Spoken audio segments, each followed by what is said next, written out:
Shalom Bapak Ibu yang dikasihi Tuhan. Untuk minggu yang kedua tahun 2021 pada bulan Januari ini. Pak Bu, minggu lalu kita ada di sini mengikuti urapan awal tahun dan banyak yang bertanya kepada saya. Bukan banyak, maksudnya ada yang bertanya, mestikah kita mengikuti urapan awal tahun? Kata mesti bergantung kepada di mana kita berada. Kalau saya bilang mesti, belum tentu orang lain bilang itu mesti. Kalau Anda di dalam sebuah keluarga, kalau orang tuanya bilang mesti, ya sudah itu saja gitu loh ya. Bagaimana cara takaran yang diberikan sesuai dengan porsi keluarganya. Tidak elok Pak Bu kalau kita membandingkan satu rumah dengan rumah yang lain. Sebab itulah Tuhan kita adalah Tuhan yang luar biasa. Keunikan yang Tuhan buat bagi Anda dan saya untuk menyatakan Tuhan yang luar biasa. Tidak memandang ras, suku, dan bahasa. Tidak bisa kita memaksakan hanya satu irama. Iramanya banyak tapi dalam satu kesatuan kasih Tuhan. Itu saja. Nah Pak Bu, jikalau Bapak Ibu minggu lalu sudah mengikuti urapan, lalu pertanyaannya, mengapa kita mesti diurapi? Dan yang kedua, apakah urapan itu merupakan kuasa? Sudah saya tuliskan di dalam renungan, urapan yang diberikan oleh gereja itu bukanlah kuasa. Melainkan kelengkapan untuk kita menerima impartasi kuasa. Harus atau tidak? Kalau saya ibaratkan mengalirkan sebuah aliran listrik untuk menyalakan lampu, mestinya ada dua kabel. Ada kabel positif dan negatif. Banyak orang kepengen kabelnya yang positif. Apalah artinya kalau yang negatif tidak ada. Katakanlah gereja itu bagian yang negatif, seburuk apapun itulah kita perlukan. Penghargaan kepada bagian daripada ketetapan Allah merupakan kita mengalahkan Allah di dalam kehidupan kita. Ngerti bahasa saya? Menghargai ketetapan Allah di dalam kehidupan kita, kita mengalahkan Allah di dalam kehidupan kita. Artinya dia lebih tinggi. Kecenderungan orang begitu respect dengan Allah, tetapi tidak menghargai ketetapan Allah. Punya Allah, tetapi tidak mengalahkan Allah di dalam hidupnya. Kalau bahasa sosialnya, tidak mentuhankan Tuhan di dalam kehidupannya. Justru sebaliknya, Tuhan itu hanya sebagai simbol keagamaan. Akibatnya apa? Kita tidak pernah melihat keilahian Tuhan di dalam kehidupan. Bukankah orang seperti itu menjadi pencemooh, bukan memuliakan, justru sebaliknya mempermalukan. Oke Pak Bu, saran saya, pengurapan gereja itu tugas memperlengkapi, tapi lebih daripada itu jemaat mengambil keputusan untuk hidup di dalam kehidupan sebagaimana minggu lalu sudah dikasih tahu, sudah disampaikan. Untuk mengalami itu cuma hanya satu percaya. Percaya Allah, percaya pada dirinya, percaya bahwa dia dipimpin.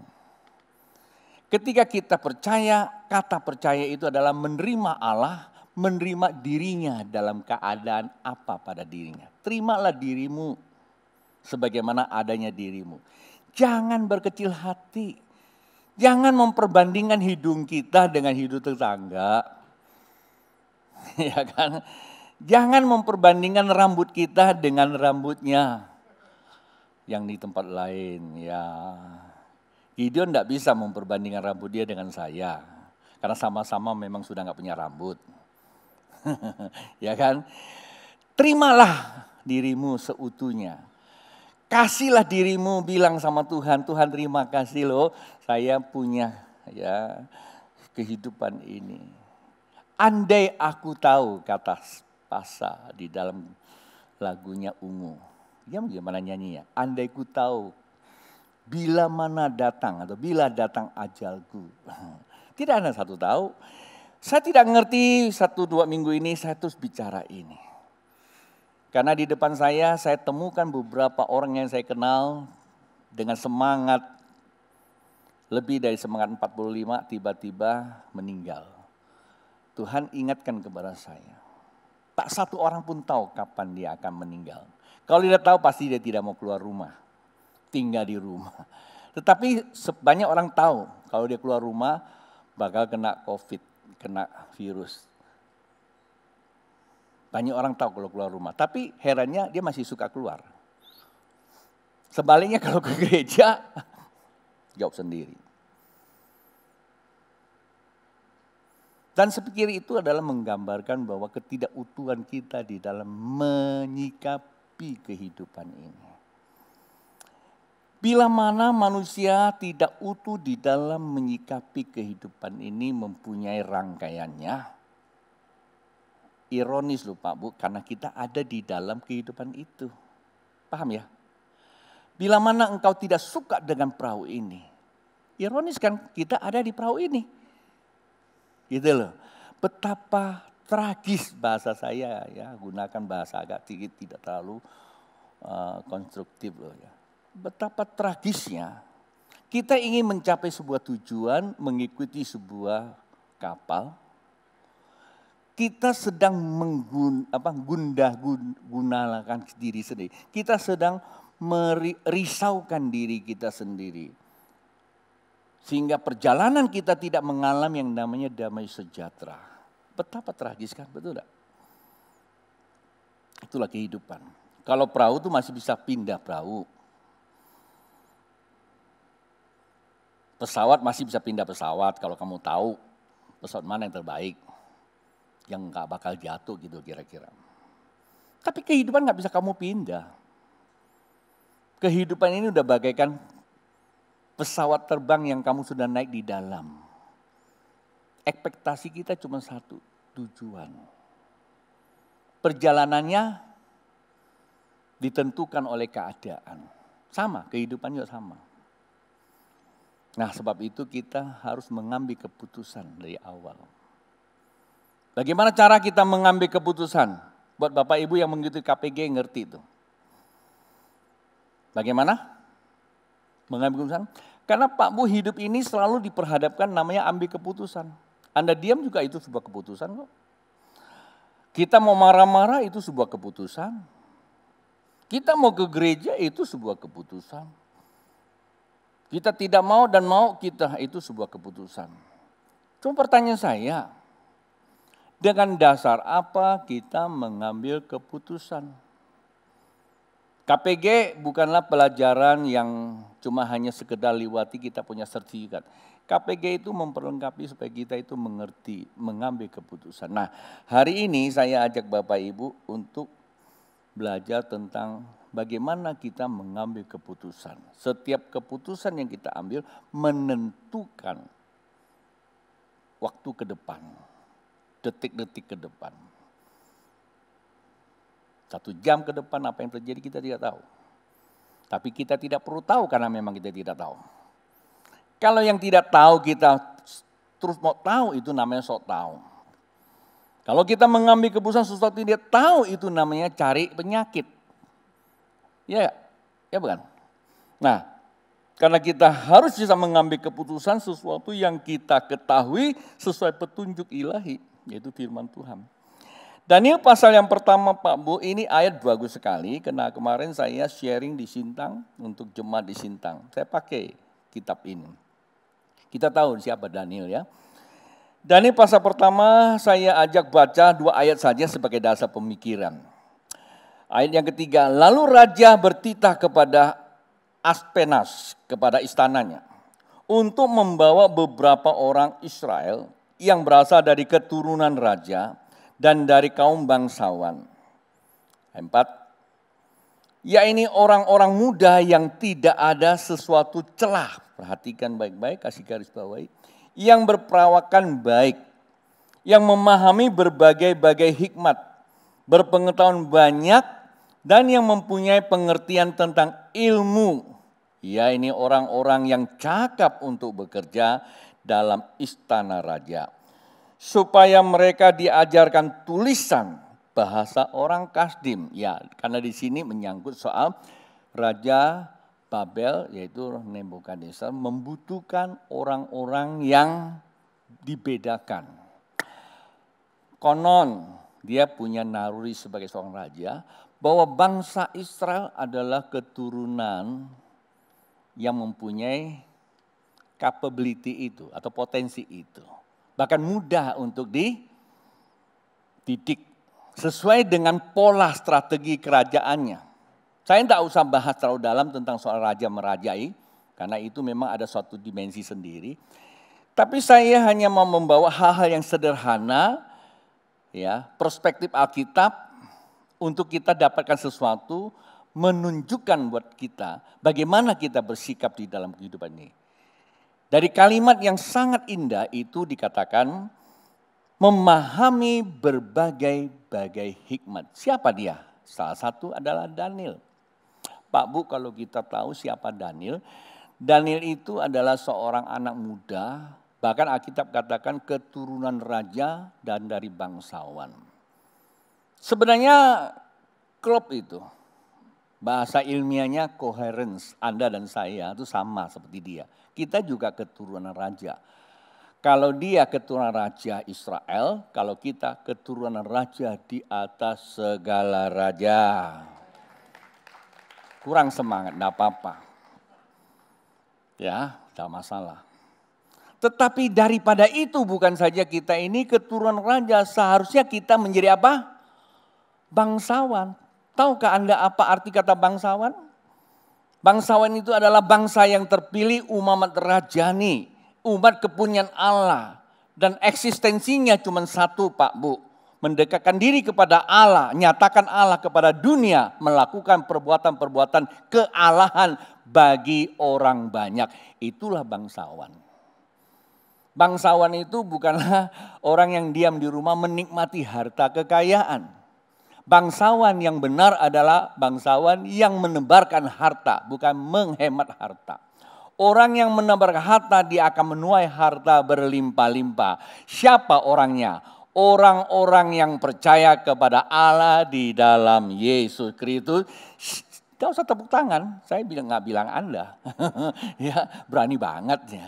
Tapi saya berdoa jemaat Psalm 21 adalah bangsawan yang dipilih Allah. Nah, boleh tepuk tangan. Itu doa saya. Nyampe tidaknya saya nggak tahu. Ini babe khotbahnya sangat miris gitu ya. Nggak apa-apa. Saya punya semangat, saya punya iman, gereja punya kedaulatan Allah berikan. Tetapi tidak semua orang mendapatkannya, hanya mereka yang mau mendengar. Itu dia. Oke, saya simpulkan di sini. Nggak tahu lama-lama karena waktunya berjalan terus.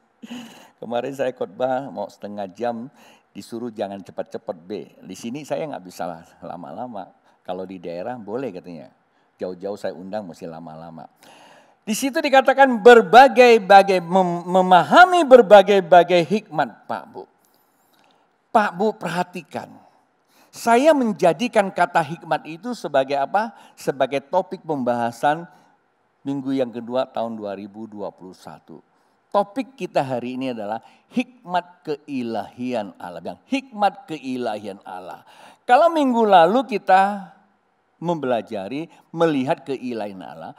Pak Bu, jikalau kita bisa melihat, orang yang bisa melihat keilahian Allah adalah orang yang percaya.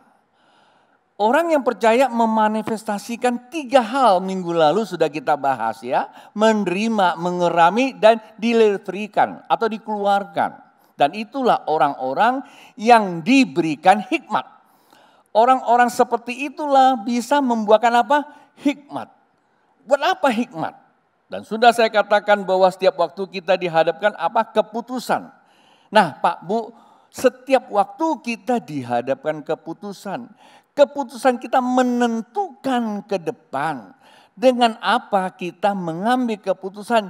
Jawabannya cuma satu. Dengan apa? Hikmat. Bilang, hikmat. Keputusan apa Pak Bu? Nah di situ kita lihat bagaimana Daniel. Daniel anak muda dipakai oleh Tuhan mewarnai 5 rejim. Nebukadnezar, Balsasar anaknya, Darius, kemudian Kores, Darius, Artahasta atau Ariweros. 5 Pak Bu. Kadang-kadang kita lihat seorang pejabat, jangankan 5 rejim. Satu aja kadang nggak selesai, sudah kena reshuffle. Apa sih yang membuat dia seperti itu? Pasti ada lebihnya, dia berhikmat. Orang yang berhikmat itu bukanlah kita hanya simpel. Saya punya hikmat, Tuhan beri hikmat. Bukan seperti itu Pak Bu. Hikmat itu harus dideliverkan, dikeluarkan, diperlihatkan. Hikmat bukanlah sebuah slogan, hikmat bukanlah perkataan, hikmat bukanlah mitos juga. Hikmat itu dirasakan. Apa itu? Nah kita lihat di sini kalimat berikutnya dikatakan. Memahami berbagai-bagai hikmat, berpengetahuan banyak. Nah bilang berpengetahuan banyak. Bilang berpengetahuan banyak. Dan mempunyai pengertian tentang ilmu. Ya ini orang-orang yang cakap untuk bekerja dalam istana raja. Supaya mereka diajarkan tulisan-tulisan bahasa orang Kasdim. Artinya orang yang berhikmat melekat kepada dia 2 hal. Apa itu? Pengetahuan dan kepandaian. Bilang pengetahuan dan kepandaian. Sehingga apa saja yang diajarkan itu mudah mengerti. Beberapa waktu yang lalu saya singgung soal seorang anak bangsa putri Indonesia. Mewarnai dunia dengan badminton. Siapa dia? Siana Caroline. Bukan. Siapa dia? Susi Susanti. Waktu saya lagi cerita-cerita dia, saya kepengen baca biografinya. Tanpa sengaja kemarin saya nonton filmnya. Tentu di TV toh ya. Ceritanya dan sebagainya. Anak desa, anak bukan orang kota, biasa, sederhana. Tapi bisa membawa pengaruh bagi dunia. Bahwa Indonesia berpengaruh di dunia. Karena juara All England juga ya. Bukan All England ya. Juara Olimpiade. Karena punya potensi gitu loh. Nah orang-orang seperti itulah yang saya katakan seperti Daniel. Orang-orang seperti itu mempunyai material yang gampang dibentuk. Begitu diajar langsung jadi. Masuk ke dalam sebuah dimensi ilahi Allah. Begitu diarahkan langsung jadi dan menjadi duta kerajaan Allah. Semestinya Pak Bu kita ini harusnya seperti itu. Mana tempatnya? Yaitu gereja. Gereja bukan tempat untuk berkompetisi dan juga bukan tempat untuk bertamasya. Gereja itu tempat untuk kita menaklukkan diri untuk diajar. Dalam bahasa aslinya disebut matetes, pemuritan. Itu bahasa Yunaninya. Dan seringkali dikatakan apa? Dalam bahasa Inggris siapa? Disciple. Disciple itu berasal dari kata bahasa Latinnya disiplin. Disiplin itu diapain? Ditekan. Dikeraskan. Jadi kita perlu diam. Saya lihat Susi Susanti, pagi-pagi dia harus lari 2 jam. Pak Jokowi tanya, pagi berapa jam olahraga? 2 jam. Siang berapa jam? 2 jam. Sore berapa jam? 2 jam. Malam berapa jam? 2 jam. Berarti 8 jam kasih sepeda. Pak Jokowi. Luar biasa. Artinya orang seperti itu memang mau didisiplin. Dimuridkan itu didisiplin. Ya, kalau salah pasti akan dihukum. Hukum itu bukan untuk mematikan, hukum itu untuk memunculkan nilai-nilai potensi yang ada di dalam diri orang itu. Tapi kecenderungan kita begitu didisiplin bukan memunculkan keilahian, seringkali memunculkan keegoisannya. Punya pandangan yang aneh-aneh yang gak tahu dapat di mana. Dan itu semua gak memiliki kontribusi buat kehidupan kita. Akibatnya meruntuhkan nilai-nilai keilahian sehingga kita sulit untuk melihat hari-hari cerahnya keilahian Allah. Yang kita lihat itu cuma apa?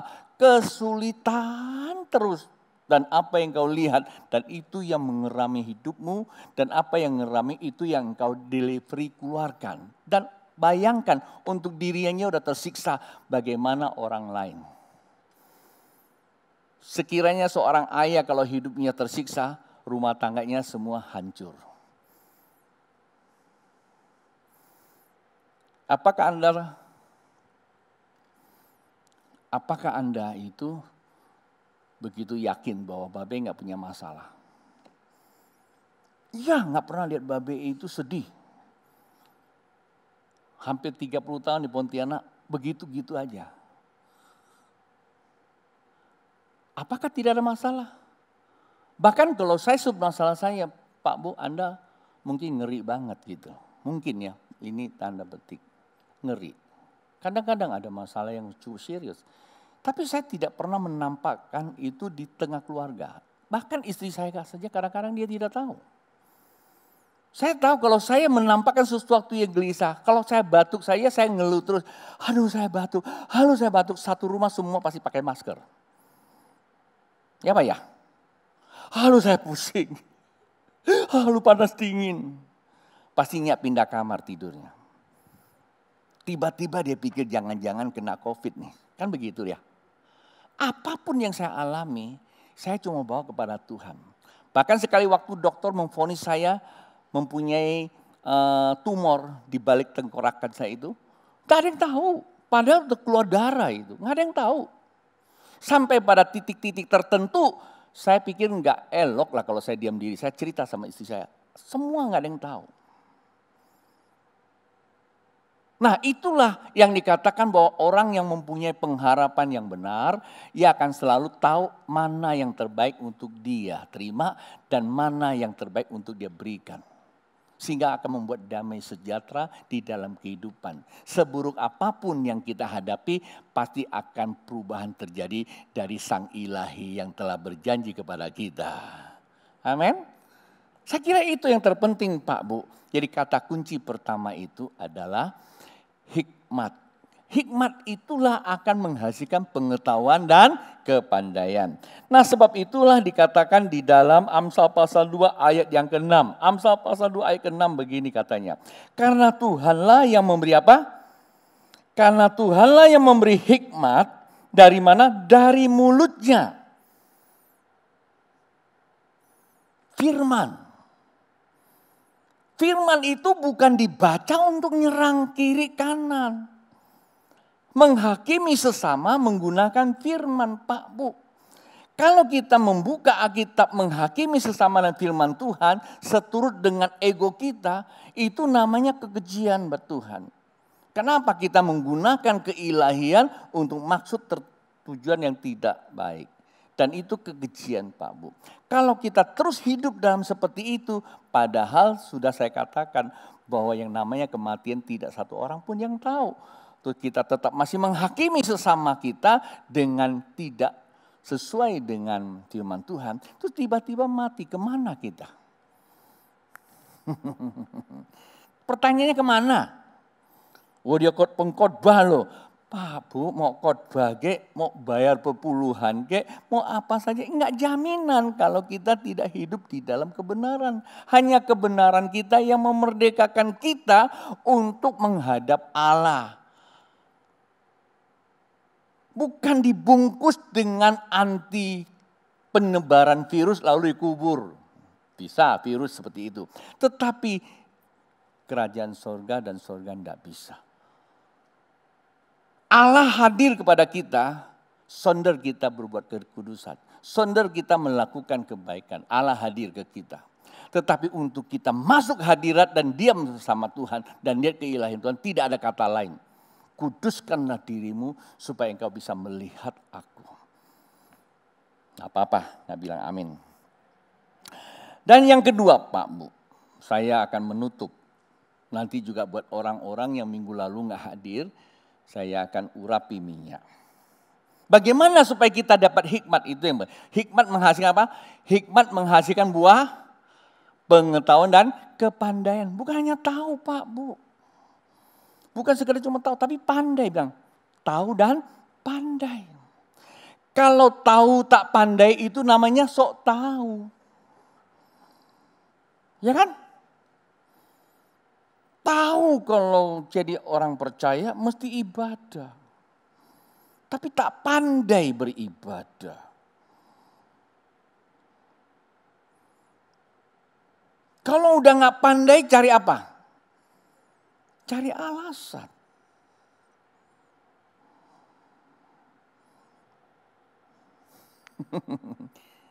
Ya Pak ya.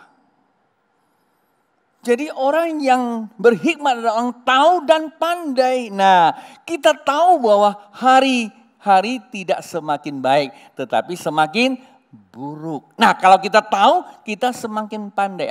Saya memang tadi kejar waktu, tapi saya pinjam ini bagus sekali kemarin waktu saya lagi doa, Tuhan kasih saya sebuah hikmat, pemahaman pencerahan.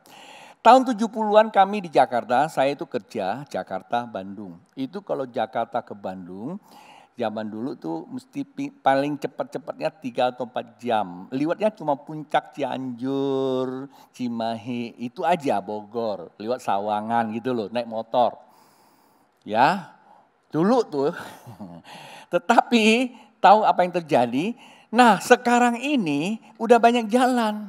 Udah banyak jalan sana jalan sini. Tetapi sekarang ke Jakarta. Kemarin kami mau ke dari Jakarta mau ke Bandung, mau ke Tasik.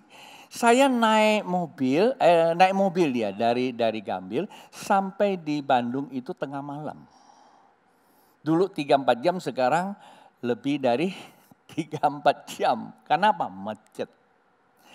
Pertanyaan saya Pak Bu, dulu ke Bandung itu sudah susah.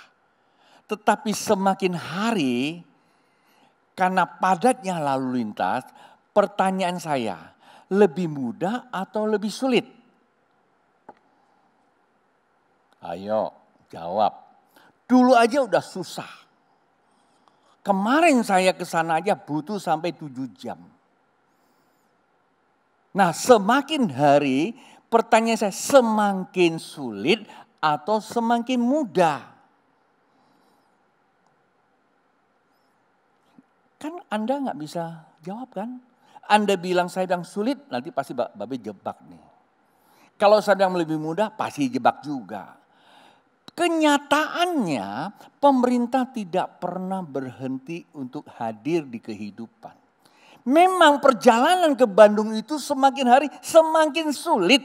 Tetapi hadirnya pemerintah, dia membuat percepatan. Sekarang ke Bandung cukup 30 menit naik kereta cepat. Pemerintah dunia aja ngerti loh untuk mengerti kebutuhan rakyatnya.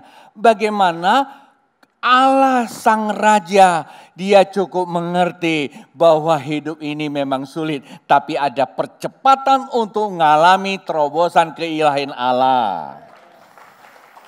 Tapi bagaimana dong mengalaminya? Nah itulah perlu hikmat. Ketika kita punya hikmat, kita punya pengetahuan, bukan sekedar tahu, tapi kita kerjakan. Kerjakan dulu buat dirimu yang sederhana, maka engkau bisa kerjakan buat yang lebih besar. Apa itu? Kerjakanlah apa yang Tuhan minta kau kerjakan.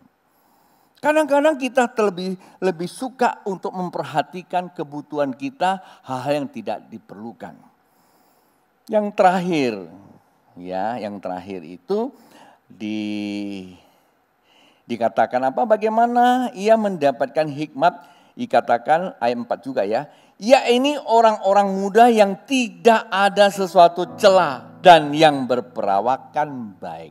Kalau tadi hikmat membuahkan pengetahuan dan kepandaian, hikmat itu adalah buah. Nah, kalau tadi membuahkan, menghasilkan, kalau ini adalah buah dari apa?